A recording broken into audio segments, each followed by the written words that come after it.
নিস্তব্ধ করিডোরে শিশুর কান্না, ঢাকায় বাড়ছে হামের সংক্রমণ। রাজধানীর হাসপাতালগুলোর নিস্তব্ধ করিডোরে এখন এক অস্বস্তিকর নীরবতা আর শিশুর কান্নার মিশ্র সুর। যে বয়সে দৌড়ঝাঁপ আর হাসি খুশিতে থাকার কথা, সেই বয়সে অনেক শিশু এখন হাসপাতালের বিছানায় কষ্টকর সময় পার করছে। এর মধ্যেই রাজধানীতে হামের সংক্রমণ বাড়তে থাকায় তৈরি হয়েছে নতুন উদ্বেগ। ঢাকা মেডিকেল কলেজ হাসপাতাল সহ বিভিন্ন হাসপাতালে জ্বর, সর্দি, কাশি ও শ্বাসকষ্ট নিয়ে শিশু রোগীর ভিড় আগের চাইতে অনেকটাই বেড়েছে। এর সঙ্গে যুক্ত হয়েছে ছোঁয়াচে রোগ হাম, যা শিশু ওয়ার্ডে নতুন করে চাপ তৈরি করেছে। চিকিৎসকদের মতে, অনেক শিশু অন্য রোগে ভর্তি থাকলেও অনাকাঙ্ক্ষিতভাবে হামের সংক্রমণে আক্রান্ত হচ্ছে। এমনই এক পরিস্থিতিতে ছোট্ট রনি নামের এক শিশুর দিন কাটছে হাসপাতালের সাদা বিছানায়।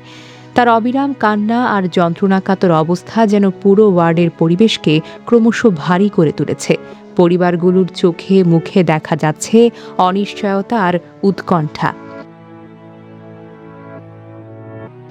পরিস্থিতি সামাল দিতে হাসপাতাল কর্তৃপক্ষ জরুরি ব্যবস্থা নিয়েছে। হামের জন্য আলাদা স্থায়ী ইউনিট না থাকলেও সংক্রমণ রোধে দুটি ভিআইপি কক্ষকে অস্থায়ী আইসোলেশন ইউনিটে রূপান্তর করা হয়েছে। কর্তৃপক্ষ জানিয়েছে, রোগীর চাপ বাড়লে আরও কক্ষ প্রস্তুত রাখা হবে এবং সংক্রমণ নিয়ন্ত্রণে সর্বোচ্চ সতর্কতা অবলম্বন করা হচ্ছে।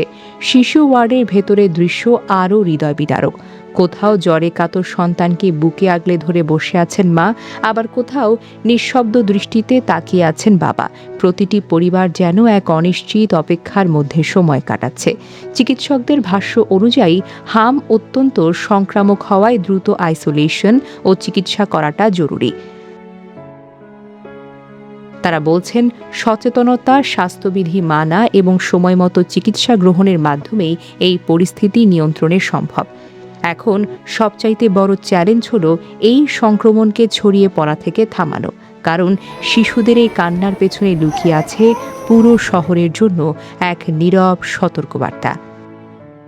ডেস্ক নিউজ, অগ্রযাত্রা প্রতিদিন। অগ্রযাত্রা প্রতিদিন,